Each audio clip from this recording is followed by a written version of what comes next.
കാരണം ഇനിയിപ്പോൾ ആർക്കും മനസ്സിലാകാത്തതില്ല.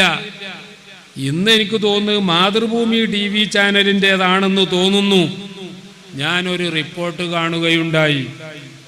നമ്മുടെ കേരളത്തിലെ സുന്നത്തിയമായത്തിൻ്റെ ചില വിരോധികൾ യമനിൽ കൊല്ലപ്പെട്ട തൊലാൽ അബ്ദു മഹ്ദിയുടെ സഹോദരനെ വാട്സപ്പിലൂടെയും മറ്റും ബന്ധപ്പെട്ടുകൊണ്ട് ഇവര് പറയാണോലോ, നമ്മളെ കേരളത്തിൽ നിന്നുള്ള ചിലർ പറയാണോലോ, നിമിഷപ്രിയയുടെ ഖിസാസ് നിങ്ങൾ ഒരു കാരണത്താലും ഒഴിവാക്കാൻ പാടില്ല. നഊദുബില്ല. എവിടെ എത്തി ഈ വിരോധം, വ്യക്തിവിരോധം? എന്തും ചെയ്യാൻ ഇവരെയൊക്കെ പ്രേരിപ്പിക്കുകയല്ലേ പ്രിയപ്പെട്ടവരെ? അള്ളാനെ പേടിയുള്ള ഒരാൾക്ക് അത് പറയാൻ പറ്റുമോ? ദീനുൽ ഇസ്ലാമില് ഒരു കൊലപാതകം നടത്തുക എന്ന് പറഞ്ഞാൽ സബുൽ മൂബിഖാത്താണ്, അതിൽ തർക്കമില്ല. ആ ദീനുൽ ഇസ്ലാമിന്റെ നിയമപ്രകാരം ശരീഅത്ത് നിയമം നടപ്പാക്കാൻ പറ്റിയോടത്ത് മർഡർ അല്ലെങ്കിൽ കൊലപാതകം, ഇതിനുള്ള ശിക്ഷ എന്താണ്? ക്യാപിറ്റൽ പണിഷ്മെന്റ് തന്നെയാണ്, അതിലൊന്നും തർക്കമില്ല.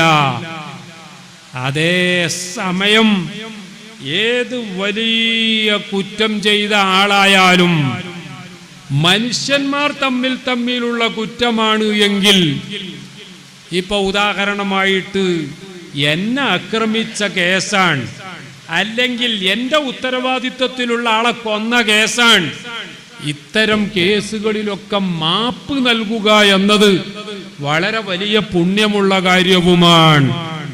മാത്രമല്ല, നിങ്ങൾക്കറിയാമോ, കൊലപാതകത്തിന് ഖിസാസിന്റെ വിധി നടപ്പാക്കുന്നതിന്റെ മുമ്പ് അതിന് ദിയത്ത് വാങ്ങിക്കൊണ്ട്, ബ്ലഡ് മണി വാങ്ങിക്കൊണ്ട് അത് മാപ്പ് കൊടുക്കാം എന്ന് പരിശുദ്ധ ഖുർആൻ വളരെ വ്യക്തമായി രേഖപ്പെടുത്തിയൊരു സംഗതിയാണ്. ആ ഒരു സംഗതിക്ക് ഇടപെട്ടുകൊണ്ട് ആർക്കെങ്കിലും അത്തരം ഒരു മാപ്പിന് സഹായിക്കാൻ കഴിഞ്ഞാൽ ദീനുൽ ഇസ്ലാം അതിനെ വലിയൊരു പുണ്യമായി കാണുന്ന വിഷയമാണ്. ഇതൊക്കെ മനസ്സിലാക്കിയ ബഹുമാനപ്പെട്ട സുൽത്താനുൽ ഉലമ കാന്തപുരം ഉസ്താദ് തൊവ്വലല്ലാഹു അൻഹു, യമനിലെ വലിയ പണ്ഡിതനും സയ്യിദും ലോകത്താകമാനം ലക്ഷക്കണക്കിന് അനുയായികളുള്ള ഹബീബ് ഉമർ ബിൻ ഹഫീദ് തങ്ങളുമായി ബന്ധപ്പെട്ട് തൊലാൽ അബ്ദു മഹ്ദിയുടെ കുടുംബവുമായി ബന്ധപ്പെട്ട് പ്രശ്നത്തിനൊരു പരിഹാരമുണ്ടാക്കണം എന്നൊരൊറ്റ അപേക്ഷ നടത്തിയപ്പോൾ മെരിയാന്ന് നമ്മുടെ സുപ്രീം കോടതിയിൽ നമ്മുടെ സോളിസിറ്റർ ജനറൽ 16-ാം തീയതി നടത്തേണ്ട ആ വധശിക്ഷ ഇന്ന് നടത്തേണ്ട എന്ന് വെച്ചു. ഈ ഒരു സമയത്ത് സുന്നത്തിയമായത്തിന്റെ ശത്രുക്കളായ നമ്മുടെ നാട്ടിലെ ചിലർ അവിടെ തൊലാലിന്റെ സഹോദരന് വാട്സപ്പിലും അല്ലാതെയും ഒക്കെ മെസ്സേജ് അയക്കുകയാണ്. ഒരു നിലക്കും വിട്ടുവീഴ്ച ചെയ്യരുത്. കാരണം എന്താ? നിമിഷപ്രിയോട് അവർക്ക് വിരോധം ഉണ്ടാകാൻ കാരണമല്ല, അല്ലെങ്കിൽ യമനിലെ തൊലാലിനോട് അവർക്ക് വലിയ സ്നേഹം ഉണ്ടാകാനും കാരണമല്ല.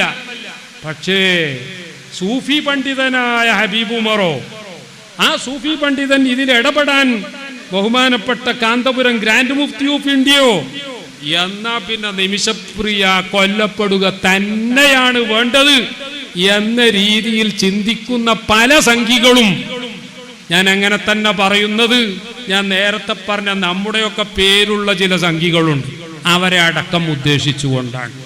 പ്രിയപ്പെട്ടവരെ, ഇതാണ് ജനങ്ങളുടെ പലരുടെയും മനസ്സിനകത്തുള്ള ഉള്ളിരിപ്പ് എങ്കിൽ അല്ലാഹു തആല കാത്തുരക്ഷിക്കുമാറാവട്ടെ എന്ന് ദുആ ചെയ്തുകൊണ്ട്